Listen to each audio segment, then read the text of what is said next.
Assalamualaikum warahmatullahi wabarakatuh. Kepada sahabat Ketua Panitia, KU dan SUSU yang terlibat dengan penyediaan Pelan Strategik Pembangunan Maktab Sultan Ismail. Ini perubahan ataupun semakan yang perlu kita lakukan ya. Okey, saya ambil contoh Panitia Bahasa Melayu. Okey, yang pertama, semalam kita kena semak balik pelunjuran di peratus A mata pelajaran subjek kita dan juga grade purata mata pelajaran subjek kita. Baik, saya ambil contoh Bahasa Melayu ini. Okay, TOV kita ialah 2020 ni 85.3%. Okay, perhatikan capaiannya pada setiap tahun yang kita lunjurkan. Pada 2025 ini, okay, pengetua bagi contoh semalam, masih berada di angka 80 lebih. Maksudnya 89. Okay, kalau diikutkan logiknya, tak logik lah. Sebab sepatutnya dah mencecah ke 90%. Ya, target tinggi menggapai awan tak ada masalah, pengetua kata. Jadi kita boleh buat. Jadi angkatlah dari tahun 2022 ini sehingga ke 2025 ini untuk angka yang lebih tinggi. Tak payahlah kita rigid kepada 3% sahaja ya. Okey, yang seterusnya untuk grade purata mata pelajaran pula. Okey, perhatikan di sini ya. Sekali lagi berlaku kenaikan yang sedikit sajalah kat sini ya. Daripada TOV 1.85 kepada 1.83, 1.81, sikit saja tu berlaku kenaikannya. Sepatutnya lebih banyak. Contohnya kat sini dia dah pergi kepada 1.0, contohnya lah ya. Jadi di sini juga kita perlu lakukan pemurnian, ubah baliklah ya semua panitia lah. Sebab saya lihat hampir sama saya tu panitia semuanya. Okey, baik. Yang kedua, kita kena lihat isu strategi kita dalam pelan strategik ni sama atau tidak dengan matlamat strategik di bawah sini. Okey, contoh kita nak semak ya. Semalam pengetua bagi tahu, ambil satu je contoh.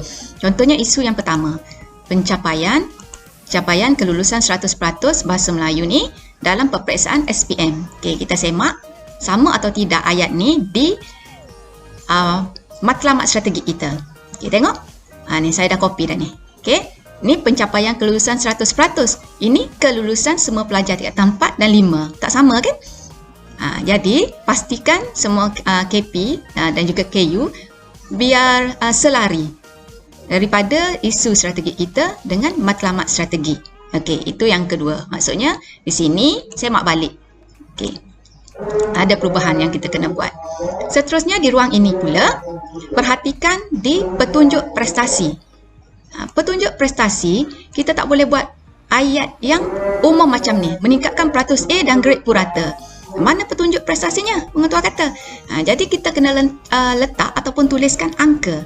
Ya, contohnya 80% A bagi pelajar dalam setiap kali peperiksaan. Ini contohlah.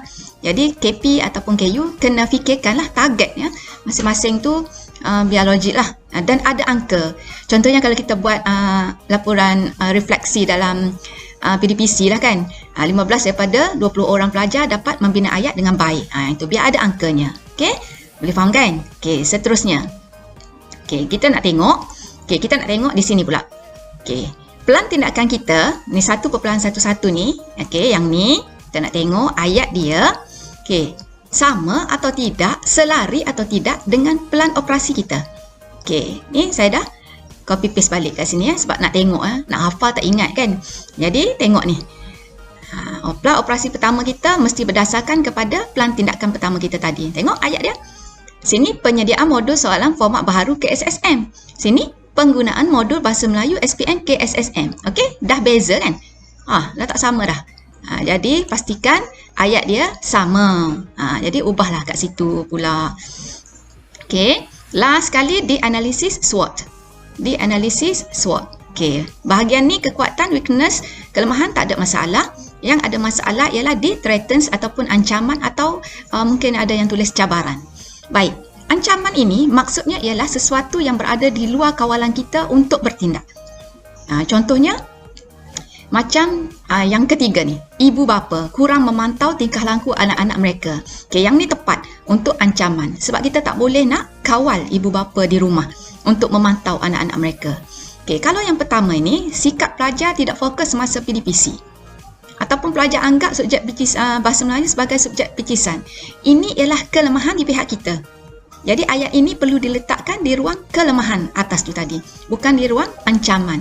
Kita yang kena cuba atasi sikap pelajar yang tidak fokus semasa PDPC. Buat denda ke contohnya, ataupun kita ubah teknik pengajaran kita, contohlah. Supaya sama dengan pelajar menganggap subjek BM sebagai picisan.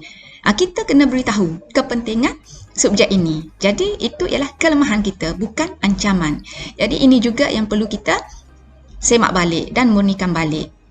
Jadi itulah 4 perkara yang semua ketua panitia, ketua unit dan juga SU bagi kluster lakukan perubahan.